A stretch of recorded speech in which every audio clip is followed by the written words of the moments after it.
first year that I had that YouTube partnership, did over $60,000. And I remember a teacher that I had in high school.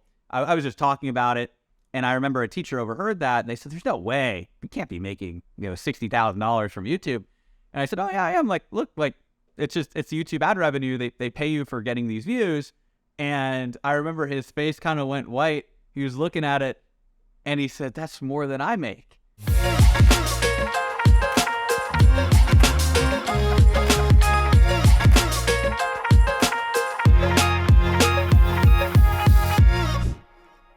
Hello, champion, and welcome back to the Every Day is Saturday podcast. Sam Crowley here. It's the YouTube version, the video podcast at Every Day is Saturday. You can check it out on my YouTube channel.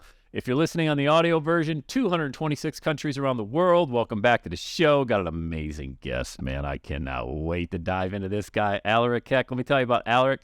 He is the founder, owner of AdOutreach. Just an amazing company. The growth is exponential.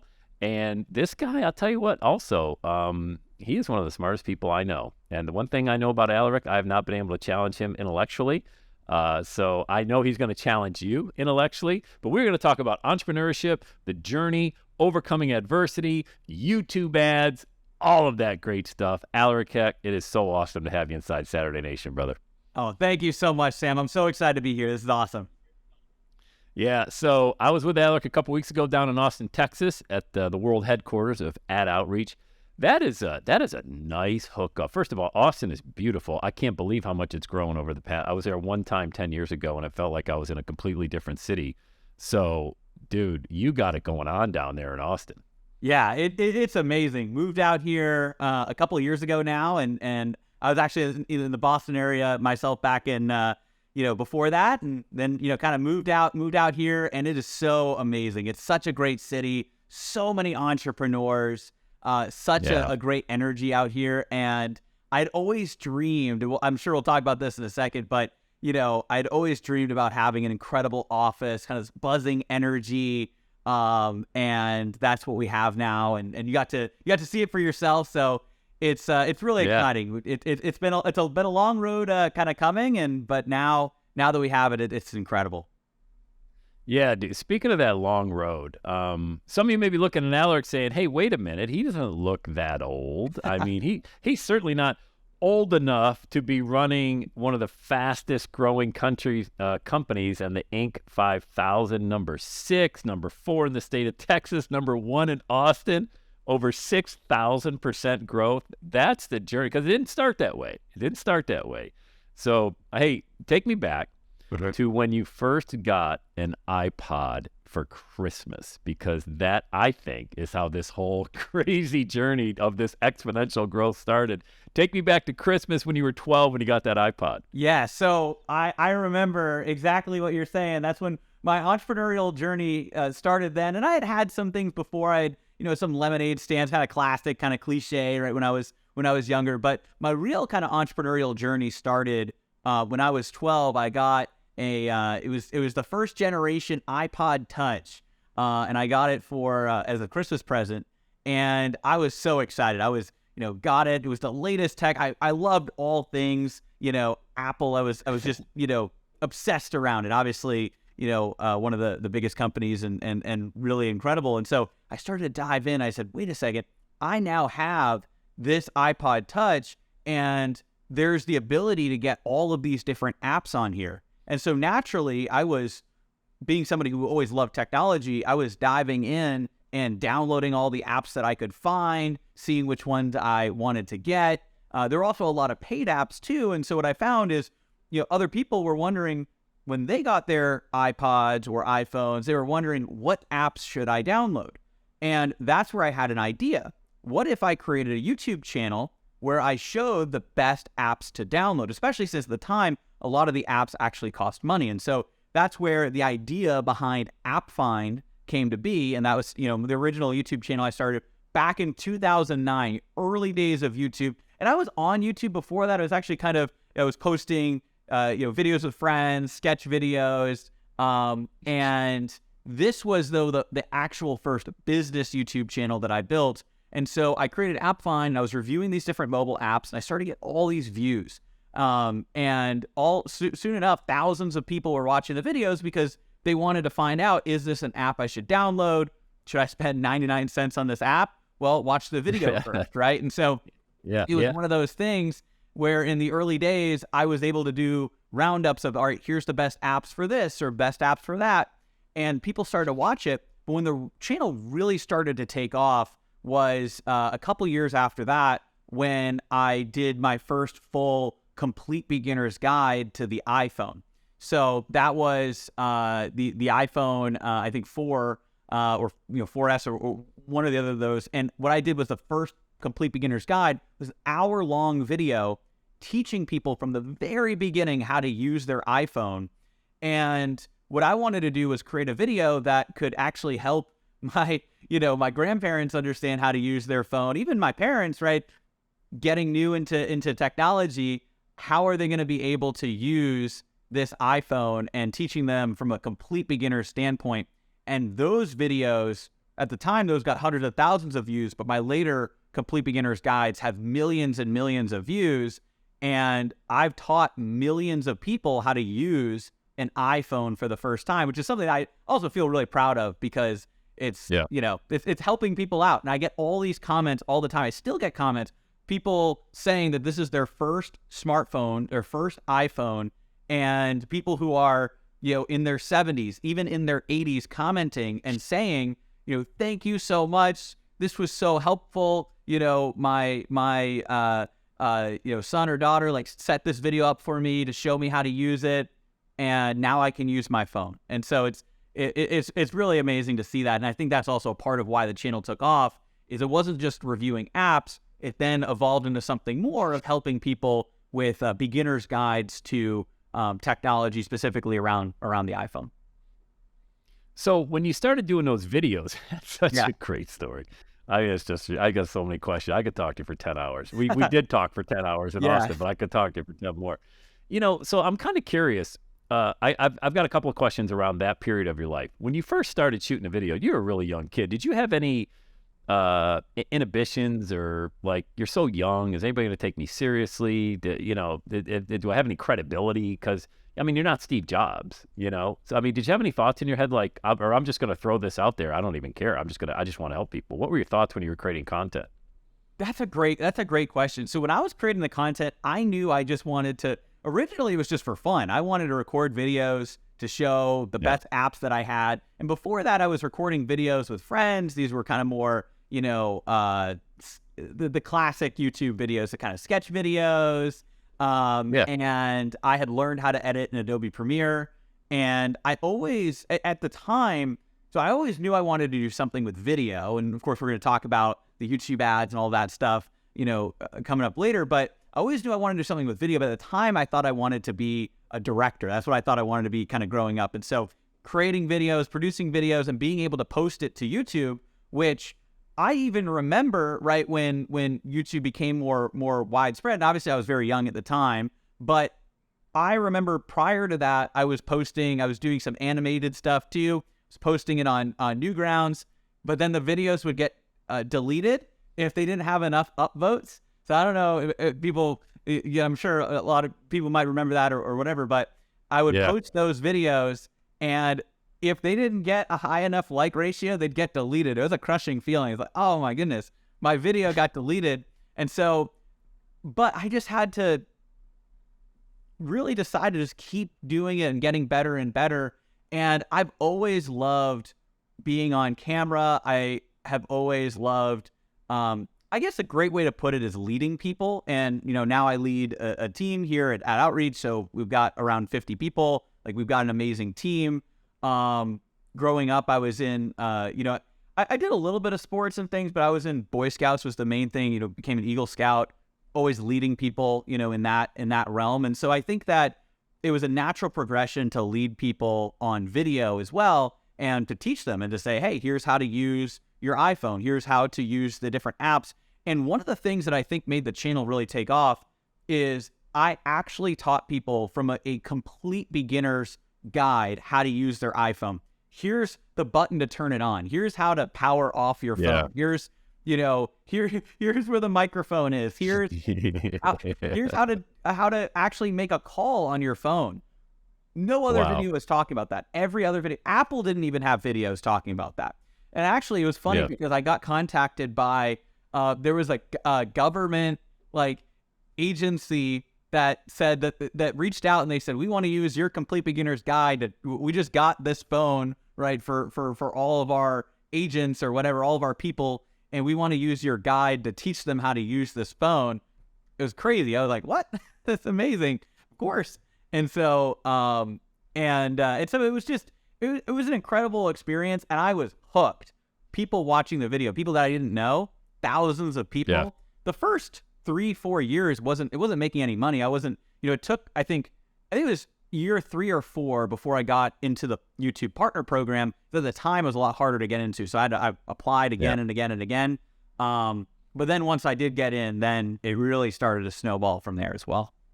You actually needed your dad's signature to get into that partnership program, didn't you? Yes, I did. Exactly. And so I remember when I finally got accepted. It was the 4th or 5th time I had applied, and I get the email, you're accepted to the YouTube partner program. And I clicked the link, and my heart sank because it says, all right, you need to be 18. And that was when, so that must have been 3 years in, because I was 15 at the time. And so I remember going to my dad and asking him to kind of co-sign this. And I remember what he said too. He said, you're not going to make a lot of money with this, but I'll sign it anyways, And I used that as a little bit of a challenge, and sure was he was wrong. So he started to make more from that YouTube channel. In the first year that I had that YouTube partnership, did over $60,000. And I remember a teacher that I had in high school. I was just talking about it, and I remember a teacher overheard that, and they said, "There's no way you can't be making $60,000 from YouTube."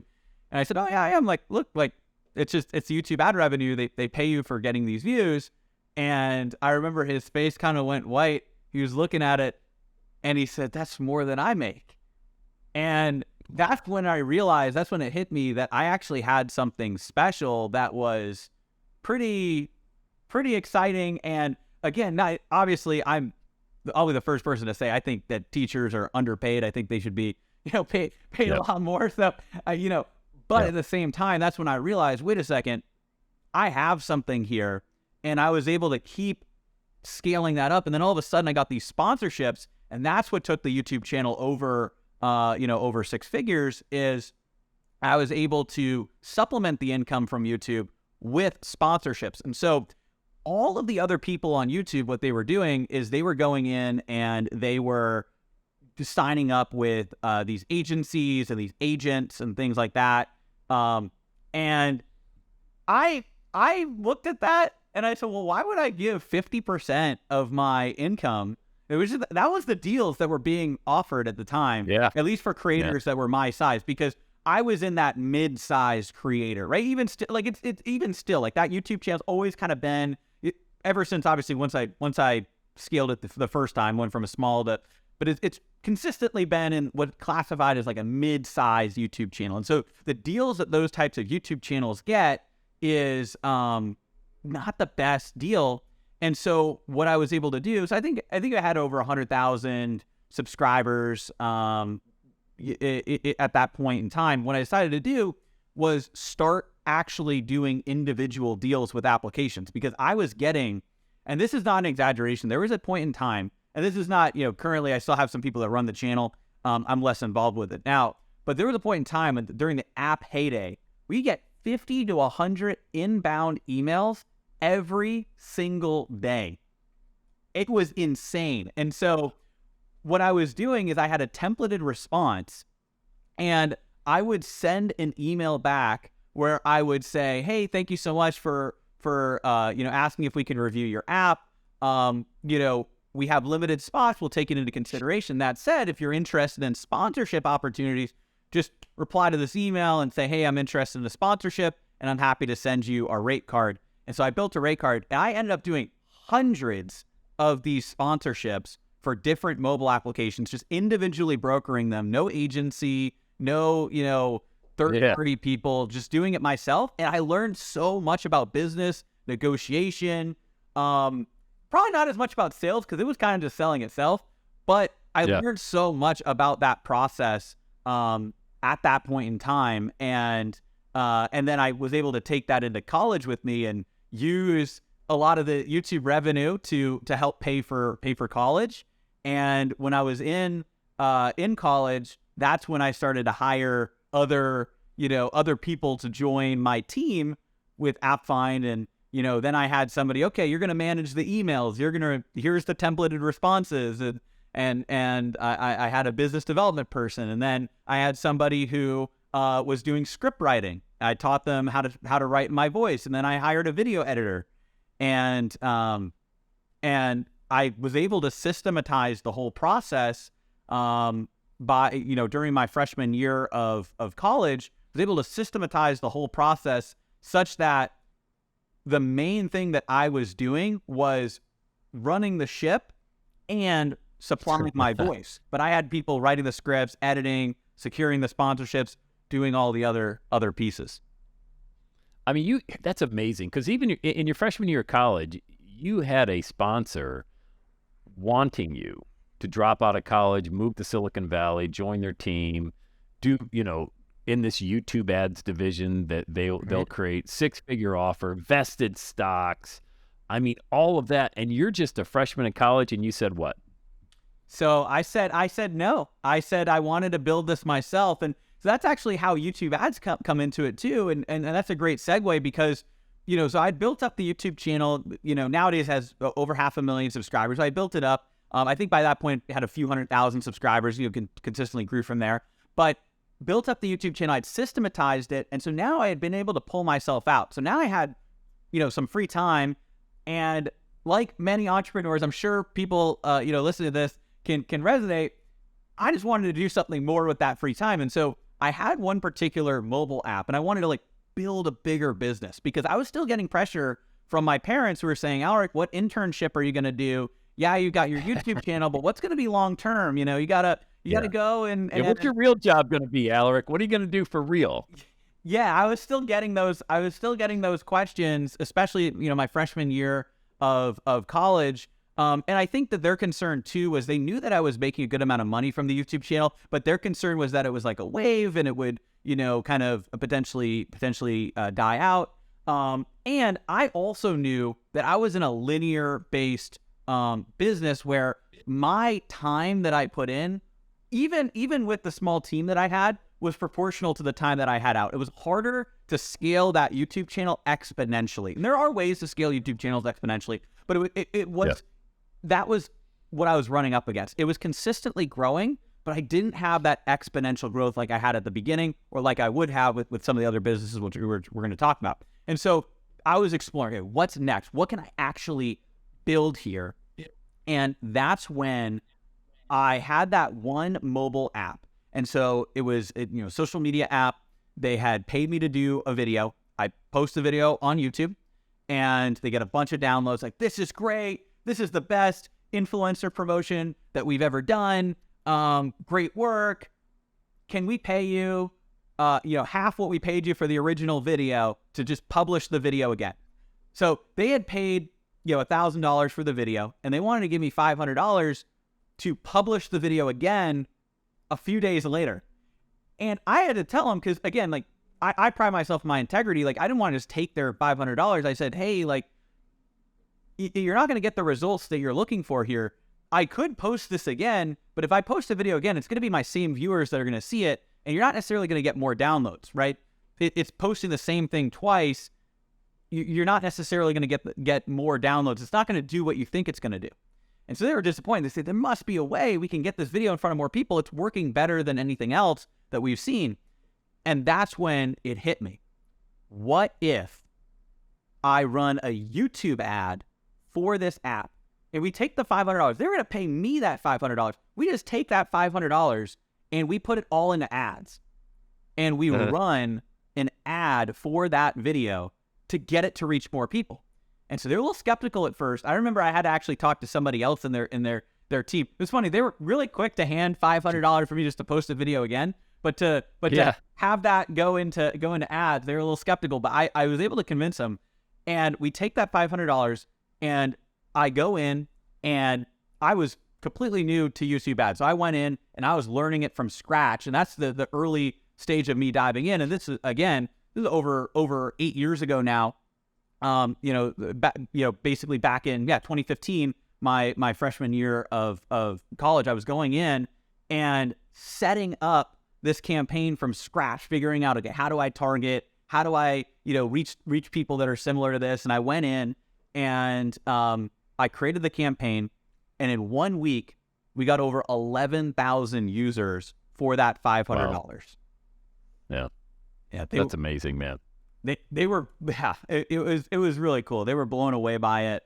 And that's where that call you were mentioning came, because they called me up. And at the time, the only people really doing YouTube ads were like Ford and Geico and these big, State Farm, these big companies, right? So there weren't a lot of smaller companies doing YouTube, because even back then, there weren't as many on, because there were kind of the different waves, right? Even then, people were just starting to get into Facebook, right? So that was a couple, degrees behind where the marketing curve was online. And so I was ahead of the curve, a couple of degrees ahead of the curve of where it was online. And so I remember they called me up. They say, "Hey, Aleric, this went so well. We want you to drop out of college, fly out here to Silicon Valley, join our company, run our YouTube ads." And they wanted me to kind of run this YouTube ads division. I turned it down. I wanted to do it myself. It was tempting because it was, it was actually kind of funny because it was similar to, my parents wanting like what they would classify as a real job. But it was tempting, but I decided to turn it down. I wanted to build it myself. And that's when AdOutreach was created. So it was that summer that I officially founded, AdOutreach. And at the time, it was to promote mobile apps. So I was doing YouTube ads for mobile apps because I saw how powerful it was. And I just tapped my existing network. I reached out to all the people that had ever sponsored with me, and I had hundreds of people to choose from. And I reached out to them and I said, "Hey, I now have a way to promote your app using YouTube ads, and look at the results I got. These few companies, I'd love to do this for you too." And I was way undercharging for it, but it was great. But that's how you get started, right? It's like you dive in and you massively, massively over deliver. And I went in and I was doing these YouTube ads for all these different mobile apps. We drove millions of downloads collectively across a variety of these different applications that I work with. And then things changed when I went to HubSpot inbound. This was in 2016.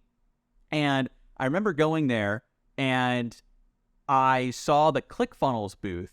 And that's when I realized, and the conference itself was phenomenal. I signed up for HubSpot, but then I also saw ClickFunnels, and I signed up for ClickFunnels in the early days as well. And I realized that there were people marketing things other than apps online, which I know is, it sounds like it's an easy realization. And I knew that there were other things, of course, but that opened my eyes to the fact that there was far more than just apps and e-commerce products. There's also info products, there's education, there's coaching companies, consulting, there's services, also the whole world of funnels, right? What is a sales and marketing funnel? And I realized that I could do YouTube ads to a funnel. And so that's when, I also joined my first mastermind. I was doing some research. I found a great, some mentors that were able to help me package everything that I had. And what I realized was I had something really special. So I started to do YouTube ads for different businesses.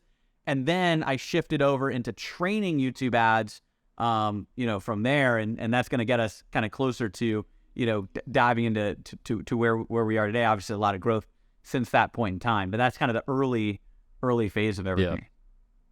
Yeah, there's so much there, man. I mean, I definitely want to talk to you about what you're currently doing with AdOutreach because, if you've ever, here's the danger. If you ever click on anything Aleric has on the internet, you will be stalked. Every page I've seen so many of you. This is funny. Aleric Heck is the retargeting master of the world. I think he's the number one YouTube ads coach in the world. Plus, he's just a really great guy, and I really pride myself on vetting people. I think, a really good judge of character. I think that's a good quality to have, by the way, because there's a lot of people out there selling a lot of things on the internet. And, how do you know? Well, I think you have to have some sort of radar out there. You can go on different, the Trust Pilots or the BBB and things like that, but you really got to be able to just tell. And I could tell Aleric's whole persona online, it's a buttoned up, serious organization.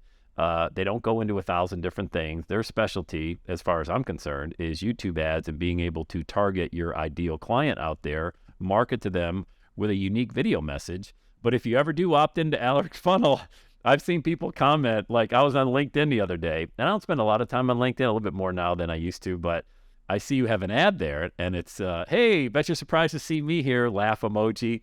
And you've got, I don't know if you see it, but you got like 50 comments of like, oh my God, Aleric's on LinkedIn. Oh my, hey. And a lot of people had a lot of fun with it. They're like, hey, totally expected to see you here because I know you follow me everywhere. But do you ever, when you're out in public, I'm curious, you ever have anybody come up to you and say, wait a minute, aren't you the guy that targets me on the internet? Haven't I seen your ads?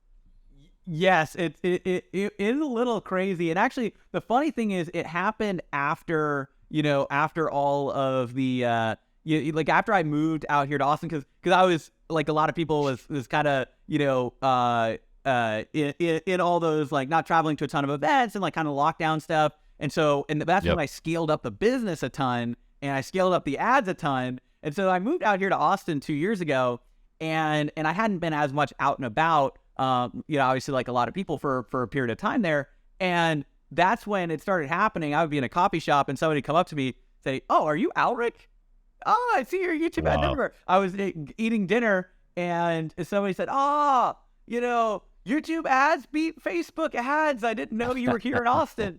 And and actually this was just a few weeks ago. I was walking down the street, a car rolls down its window. It's like, it's like Aleric, Mr. YouTube ads.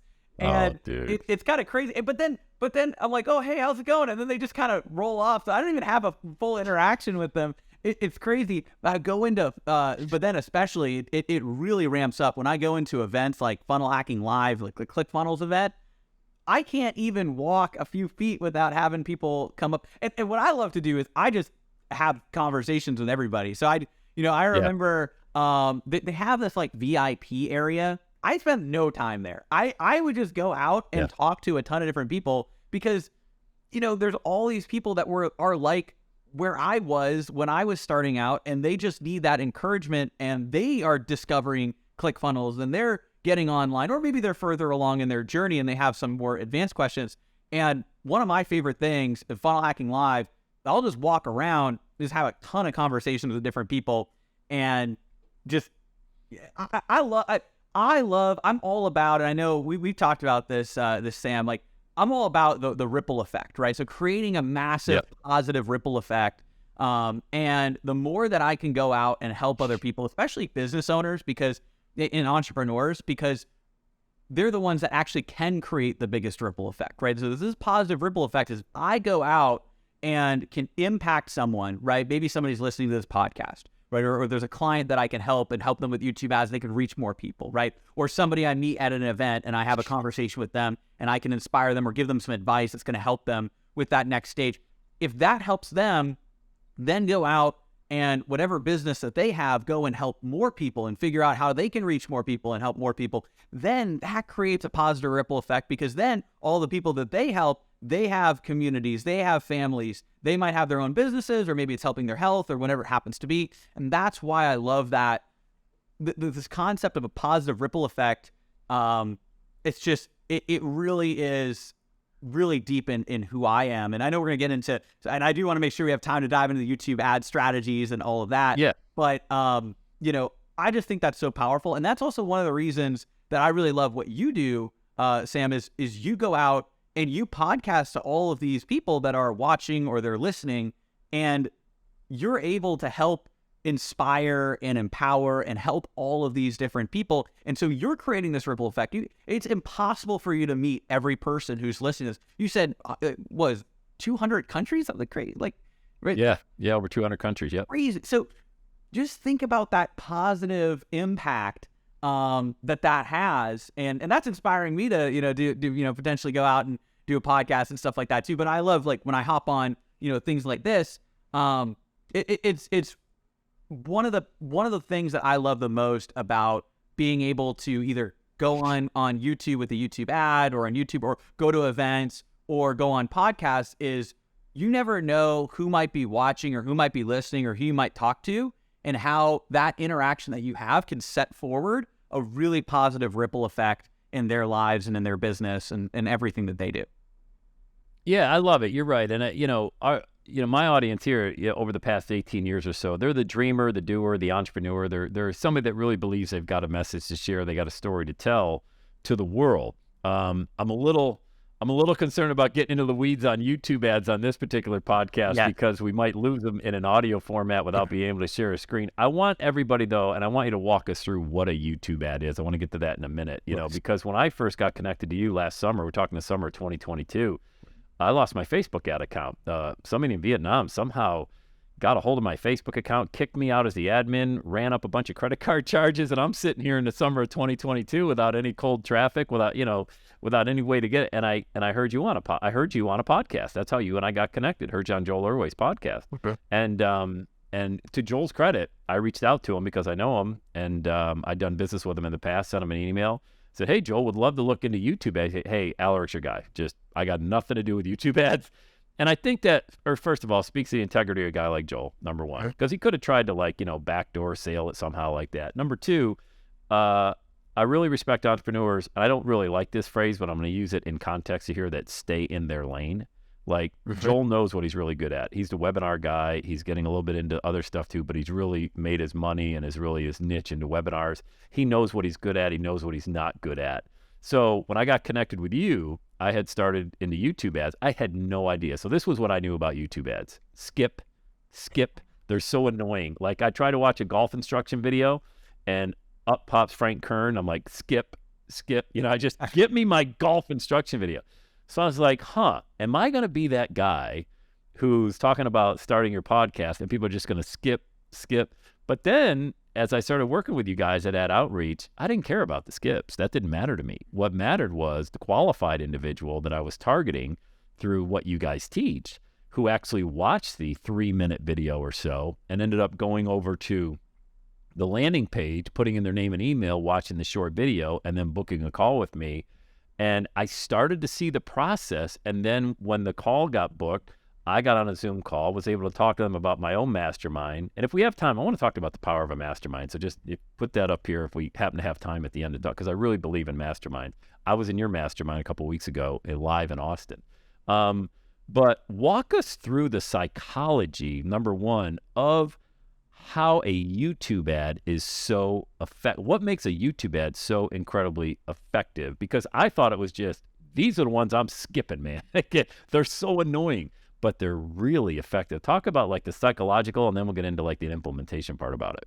Absolutely. And that's a great way to put it too. A lot of people have this misconception of YouTube because they're used to skipping different ads.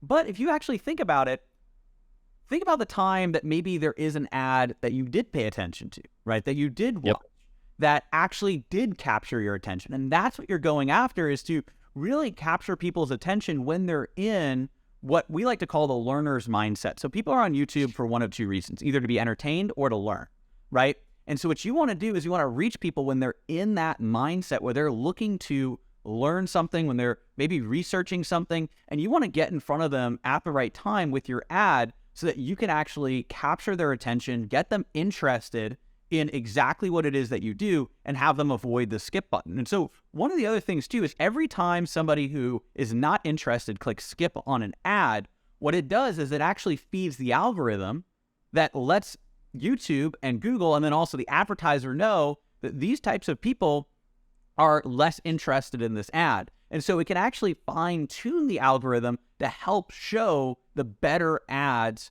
to you as a viewer, or to those different ideal clients that you're looking to reach. But also it's all about how you set up the targeting. So what you want to do is you want to have a great ad that really captures people's attention, right? It has a hook, you pull people in. you also want to push the wrong people away. So if people aren't interested, you want them to skip. That way, it gives that data back to Google and back to YouTube that that person isn't interested, or that, type of targeting or people similar to that person are going to be a little bit less interested. And so it's fine-tuning the algorithm along the way. It's training Google and YouTube's AI. Right? They have millions of data points, and what we need to do is fine-tune that AI that they have. Again, I'm trying to keep this higher level. I know, without getting too deep into the technicals. But what we want to do is we want to draw people in. So we've got that hook. Then we provide value on the ad. And this is one of the things that makes us unique, is a value-first ad. I mean, we've all seen ads where there's no value, right? It's just, hey, you want to buy my product? Click the link. But that doesn't work as well on YouTube. What we want to do is provide actual value. You talked about a 3-minute long ad. So for you, talking about the power of podcasts and how they can really help you amplify and build that $1 million message, right? Talking about that inside of the ad, or me talking about YouTube ads, the power of YouTube ads inside of the ad, gets people warmed up, and we're actually providing real value to them. So we've drawn them in, we've hooked the right people, we're now providing value, and then at the end, we have a clear and concise call to action. If they've watched the video to that point, like you said, they watched the video, for 3 minutes. Now we say, hey, if you want to learn more about this, you can go and click the link, and I've got a free training for you. You're leading with even more value. So there's even more free value they're going to be able to get. They just have to put in their name and their email. And once they do that, then they're going to get the next training. And then, you can take them from there. And that's the start of a funnel, which is, of course, a whole separate conversation. But that's the start of the funnel. But what you want to do is you want to hook people, you want to pull them in, provide value, educate them, and then have a clear and concise call to action. And by creating a video like that, you're going to appeal to the people that are genuinely interested in what it is that you do. But you're also going to, repel the people that aren't as interested, get them to click skip, and teach the algorithm who is and is not interested in an ad like this. And then it all comes into the targeting, which we can talk about next briefly. I don't have to dive super deep into that. Yeah, I think also, what I didn't realize was how simple it was just to shoot a video. Like my videos that I started with they're still just on my iPhone, even the most recent ones I just created for my own YouTube ads. But I was in my car, and I just recorded a 3-minute video from my car, and that was my YouTube ad. And I was amazed at how well that converted.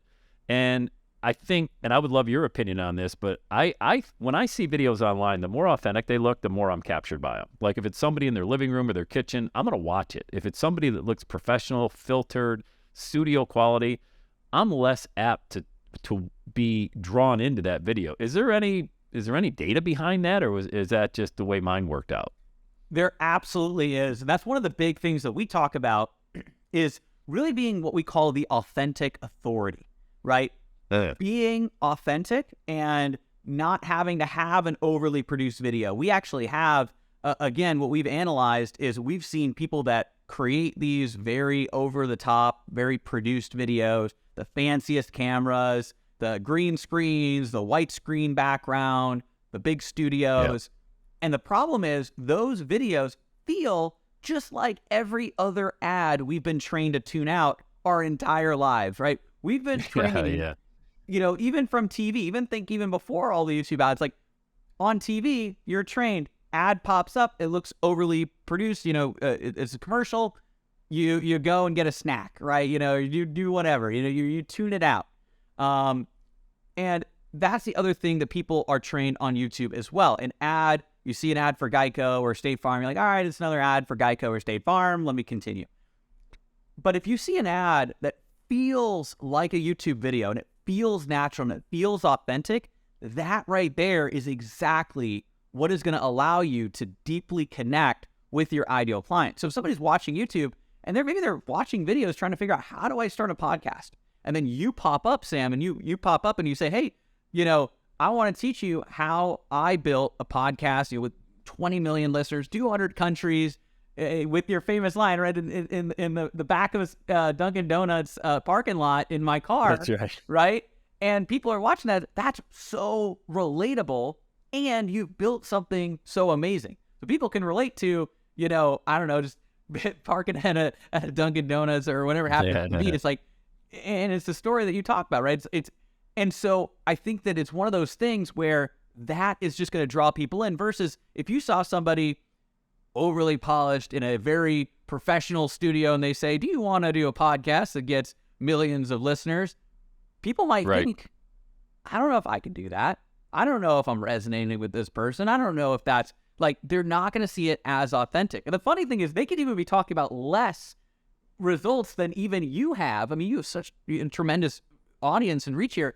They could be talking about less, but have it be in this overly produced professional studio, and it's going to feel out of reach for people, feel disconnected, or people might even tune it out. They might not even watch the whole video if it's this big fancy studio, fancy lighting, all this other stuff, versus your video that's authentic, it's real, it's raw, and it's like the other YouTube videos that people are used to watching. So you're exactly right. Being that authentic authority is the key inside of those YouTube ads. Authentic authority. That could be the work at home mom. That could be the blue collar dad. You know, that could be the 25-year-old, the 75-year-old showing up in your natural environment, whatever that looks like for you. Not overly produced and not getting up inside your head. A lot of people that turn that red light goes on the iPhone or a video camera. They get paralyzed by this. Has to be some Hollywood good production. I can tell you, that's not been the case with my ads. You know, my ads are shot on my iPhone, like I said, and it's a one-take deal, and that's my audience. Like, that's my podcast is a one-take deal. I don't do any editing, I don't have rehearsal or anything like that. And you got to know your audience. Speaking of audiences, let's transition into that. By the way, station identification, talk to my friend Aleric Heck, founder of AdOutreach.com. Aleric, I want to do this at the end, but what's the best way for somebody listening to this podcast, if they want to hit pause right now and connect with you and talk more about YouTube ads, what's the best way to do that? Yeah, so the best way to do that is just to go to AdOutreach.com. That's AdOutreach.com. That's our site. Now, we have a full 19-page YouTube ad strategy PDF, and I want to give that as a completely free gift to anybody who's listening. You can go to AdOutreach.com/PDF to get that full PDF. It walks you through step by step our entire process to YouTube ads, how to target the right ads in front of the right people. It outlines really everything inside of that. But then also, if somebody who's listening or watching is in that state of mind that they say, hey, this is what I need. Maybe you are running into issues, with Facebook, like you were, Sam, or, maybe your cost is getting higher, or you're just looking to really dive into ads to scale and grow. You can go to AdOutreach.com/apply. That's AdOutreach.com/apply. And you can book a call with our team, complimentary strategy call, and we can map out what this will look like for you as well. Awesome. And we'll link those in the YouTube and the podcast description as well. But I wanted to make sure I said that. We'll do it again at the end just to make sure. But as far as targeting goes, the one thing I found, and I didn't know, I did know this, but I didn't realize to what extent. YouTube is the second largest search engine in the world. Google's number one. Google owns YouTube. So you're not just getting the benefit of YouTube, you're getting the benefit of all the AI that Google has. Now, the good news is Google knows a lot about us. The bad news is Google knows a lot about us. Like, it almost feels like, talk about following you around the internet when you type something into Google and then you start seeing all these ads around it. The ability to target was really another eye-opener for me, Aleric. I wanted to target people that were looking to launch a podcast. I'm like, well, how many people could that be? When I started setting up my ads, turns out millions, if not billions of searches of people in that niche looking to launch a podcast. And then you can target by age. You can target by household income. You can target by demographic, United States only, US and Canada, worldwide, Cincinnati, Ohio, Austin, Texas. I mean, the ability to target once the ad is completed. The next thing is, who do you want to see your ad? I mean, that blew my mind, man, as far as how much information ad outreach can get into. For example, when you were helping me do it, say, Sam, look at how you can just narrow that bullseye in, not the outer rings, but you can start at the outer rings and start throwing some darts, but eventually you end up right in that bullseye. Talk about the ability, Google working alongside YouTube to just allow you as the infopreneur, the advertiser, the entrepreneur to just target your ideal client prospect. Yeah, that is, it's such an amazing thing that we can do. And that's exactly right. You can go in and target exactly who you're looking to reach, and you can layer it with who that person is, right? So details about their demographics, so the age, different details around them as well. but also their household income. So is this a higher household income individual that maybe you have a higher end package that you're trying to sell, or you might open that up a little bit if it's a little bit lower end. And so you can go in and target those. But the best way to target, in addition to that, sorry, it's not a but, it's an and what you can also do is you can also target based on who that person is, what they're looking up on YouTube, what they're looking up on Google, websites they've been on before, and you can go in and create what are called custom audience segments. And so what that allows you to do is tell and teach Google and YouTube's AI who you're looking to reach. And that's what we've kind of refined as our alpha AI targeting strategy, right? Is you can go in and say, I want to reach anybody who's looking up how to start a podcast. And they've searched those exact words on Google or on YouTube. And we can create an audience that only targets people that have searched that term on YouTube or Google recently. And then we can layer that with a specific demographic, maybe a household income. And there we can have a really accurate targeting for somebody that might be interested in learning how to start a podcast and going through your process. Same thing for us. We can target people who are looking up YouTube ad training, like how do I set up YouTube ads, all of those different search terms, layer it with somebody who is in a higher household income bracket, who's potentially a business owner, and then target them with our ad. And then that's how we can reach the exact right person at the right time with the right video. And that's what's going to actually get those conversions that we're looking for. And this has just been the evolution to really quickly loop back to some of what we were talking about before, because, just to kind of catch us up to where we are today, after you saw all that success with different businesses, I created a done together process. And that's what's really brought us to where we are now. And, now we have over, like 50 team members. We've got thousands and thousands of clients we've worked with. And it's been incredible working with you as well, Sam. And we have so many amazing people seeing success on YouTube to the tune of hundreds of millions of dollars in collective revenue. You mentioned this earlier, but we scaled our own business to over 8 figures and landing on the Inc. 5000. And the way that we were able to do that is with these types of YouTube ads, is making sure that we're reaching the exact right person, right time, the right video. And we can do that by crafting an authentic video. It has a hook, it educates, has a call to action, and then getting that video in front of the right people based on what they're searching on YouTube or Google, based on who they are. So there's also another type of custom intent called an affinity or in-market audience. So you can go in and say, hey, I want to reach people that are interested in these types of things, or something describes who they are. You can also target people based on websites they've been on before, right? So if somebody's been on a competitor or a complementary website that hey, if they've gone on this site, then they're definitely going to be interested in what I have to offer. Well, you can target that as well. You can target people who have apps on their phone. Maybe they have podcasting apps on their phone, right? You can target people with that. You can target people who are in these pre-built in-market audiences that Google and YouTube know are in the market for advertising or business services or whatever it happens to be. There's so many opportunities to really pinpoint that exact right person you're looking to reach, and then reach them with an ad that feels authentic and really captures their attention. Yeah, all of that. Everything you just said. And of course, there's so much more. That's why if you have an interest in doing YouTube ads, you got to connect with Aleric at AdOutreach, because, I when he just said all that, and like, oh yeah, I get all that. Now I know, almost a year into it. But when I first got started, my mind was blown. I'm like, I can target people that have been to a competitor's website and show them my ad. Are you kidding me? That's like fishing with dynamite. It's like, that was what kind of blew my mind, is that you can narrow it down as much as you want to get in that bullseye. And, like anything, there's testing involved. You got to be able to, there's got to be a runway. I want to talk about that financial runway when you get started with YouTube ads, because the budget that I started with was $50 a day. All right. That could be $1,500 a month. I don't know if that's on the high end, the low end, but if you wanted to get started with YouTube ads, I want to just tell everybody, this should already be known in the entrepreneurial world. There's no guarantees, and there's no, a perfect date that your ad is going to catch on and have success. Could be in a few days, could be in a few months. You don't know. I know one thing: if you give up, you're never going to have success. But when you start with YouTube ads specifically, what do you say should be a really logical runway that you should be in this for this amount of time before you expect to see some sort of ROI from YouTube ads? Is there any data with that?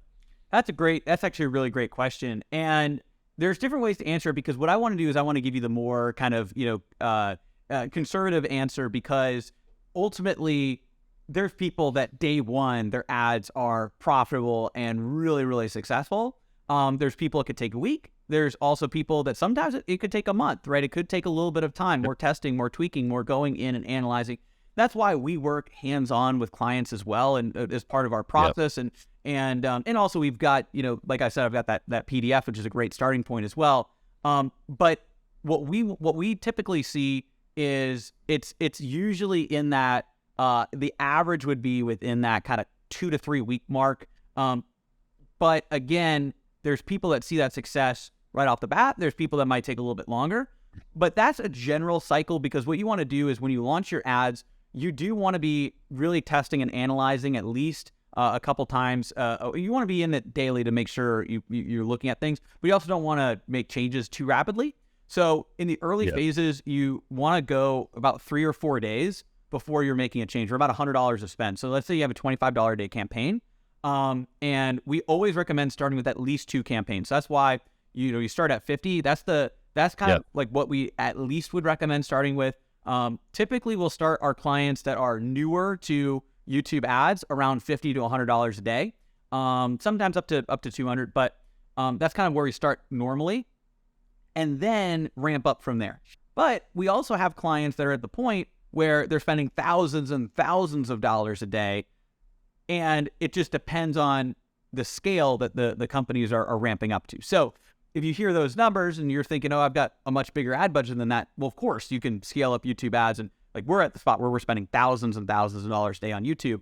That said, and we've got many clients who are doing that too. That said, you want to start at a place that's going to allow you to really test, figure out where your audience is, and get there before scaling up. And I was on a different podcast just about a week ago, and I was talking with them about this concept, because, they're used to kind of the bigger agencies that say, okay, let's launch, a new campaign at $1,000 a day and see what happens. And I remember what I was telling them is, I don't recommend that with businesses that are, if you're not a venture capital kind of funded business, or you're already running a lot of YouTube ads, let's start out small and then scale up as we know that we've reached our target market, and then we can hyper scale that ads. I know we were just talking about your ads are doing, so well. It was like, hey, let's scale these up. Let's look at what does that look like. And so typically, though, to answer your question, I would say starting at least $50 a day, $25 a day per campaign. You always want to have at least 2 campaigns, because if you only have one, you never know, right? This could be the best campaign, this could be the worst campaign, but you can't split test it. If you have 2, you can at least do a ladder, right? So you have one campaign that's getting this level of results. You try and beat it. Now the new campaign gets better. You remove the old campaign. Now you try and beat it. And it's like a ladder, and you're just climbing up. And if it doesn't beat it, okay, great. Let's try something else. Maybe that'll beat it. And so now you're constantly testing against yourself. If you only have one campaign, you can't do that. So you always want to have at least 2 campaigns. And typically we'd recommend having around 4. So starting with 2 to 4 campaigns, $50 to $100 a day. And then from there, ramping up the ad spend. I would plan to have a month of testing budget. That said, in general, you shouldn't necessarily need that, as long as your funnel's dialed in, your process is dialed in. You're going to be getting leads coming through. It's just and sales, as long as, again, that the funnel process is in place. It's just, it might take a little bit of time to get it dialed in, but once it's dialed in, that's when we can go and scale. So hopefully that makes sense, and that's what we recommend. No, it does, because everybody's budget's different. Some people, like you said, if you're a VC firm, great, you got a big barrel of money. If you're a solopreneur and you have to watch it a little bit on the front end, you can still get the results. I still think it's funny when people say, hey, you might have to wait a little bit, it might be a couple of months. It's like, we're willing to spend 40 years at a job, but can't wait 8 weeks to get a new client from a YouTube ad. I just find it funny in the information age. Hey, got to be a little patient. It might take 90 days, to get an ROI on your investment. Hey, I want to wrap it up. I was down in Austin a couple of weeks ago. Like I said, I got a chance to hang out with Aleric in the corporate office with all the employees, and it was a mastermind, and it really was amazing, man. First of all, you put on an amazing event. It was just, it was such a great day in the office. We went to the FC Austin soccer game the next night. Just got a chance to hang out with other people from all around the world that are, they're all entrepreneurs, and they've all got a big dream. Everybody has a big dream. That's a power of a mastermind. I run a mastermind. It's a podcasting mastermind. It teaches people how to create their $1 million message, how to launch it, how to market it, how to monetize it, give them the blueprint to make money with their podcast. With the remaining minutes we have left, Aleric, first of all, I want to make sure I say that. I just want to thank you for all that you've done for myself, for my ads, for taking really a personal interest in the Everyday is Saturday brand. I mean, I want to say thank you. So you hear that on this podcast and everybody hears me thank you, because it's really important that you understand the impact that you've had on myself and on my business. So I just want to say thank you for that. And then secondly, the power of a mastermind. Can you just speak about that in the remaining minutes we have left on this show, about what it means to have like-minded individuals together towards that mission that they're going after? Yeah. And absolutely. And first off, thank you so much, Sam. It really, really means a lot. And I really appreciate that. And it's exactly what you're saying here, that there's so much power to a mastermind and surrounding yourself with like-minded people. And I remember when I joined my first mastermind, which was, going back to 2016 there, after I'd gone to that event, I wanted to find a mastermind. I remember joining my first mastermind and, really just going all in and being surrounded with other incredible people that lifted me up and shared what was working for them, and I shared what was working for me, and sharing the YouTube ads, and so it just became this incredible environment of growth. There is so much power in a mastermind, and so now we have our own mastermind, like what you say out here, other incredible business owners and entrepreneurs from all over the world fly in, and what we can do is really compress years and years of trial and experimenting and all of these things into days or even hours. And it's not just what we bring to the table. There's so much more to a mastermind. So somebody joins your mastermind, they're going to learn so much from you about podcasting. You've done things at incredible scale. You've, a couple decades of experience on the podcasting side. People are going to be able to compress all of that experience into such a small period of time and become an expert overnight. It's incredible. And it's the same thing with us. Our clients come in, we can help them with YouTube ads, we can get those results, we can get those returns. I know we were talking about before, it's like, hey, look at this ability to scale some of these things. We can compress all of these things that I've, learned over time, and our team, we've got an incredible team. It's not just me, has learned over time, but it's not just that, right? Your mastermind, my mastermind, there's a lot that we're teaching, but in addition to that, it's the people in the mastermind that have so much to offer, the different collisions, the different things that they can provide. Hey, I did this. Hey, I did that. Networking and really connecting with each other. So, for instance, you can have a lot to provide around podcasts to other people that might be in that mastermind, and you can have conversations about that. And, again, somebody who joins maybe one of your masterminds, they might meet someone else that would be a perfect podcast guest for their podcast. And then all of a sudden they're cross-promoting, and there's so much synergy that's happening. It's the same thing with us and our mastermind. So there's a lot of benefit when you join a great mastermind that has an amazing team behind it and leadership behind it. But in addition to that, not only the trainings and the things that you learn, but the mastermind is the collective of people. That's the key. There's so much value and impact there. Yeah, there is. Trying to do it on your own is real. It's not impossible. I mean, look, you started, when you had your iPod, but imagine had you been in a mastermind group at that point in time, the trajectory might have been a lot faster, a lot quicker. Aleric, give us, before we wrap it up, give us the PDF download link one more time. And if they wanted to book a call, where do they go? Those two links. Absolutely. So to download the PDF, it's AdOutreach.com/PDF. That's AdOutreach.com/PDF. And if you want to book a strategy call, it's completely complimentary. We'll dive in, map this out with you. It's AdOutreach.com/apply. That's AdOutreach.com/apply. And you can book that strategy call as well. I love it.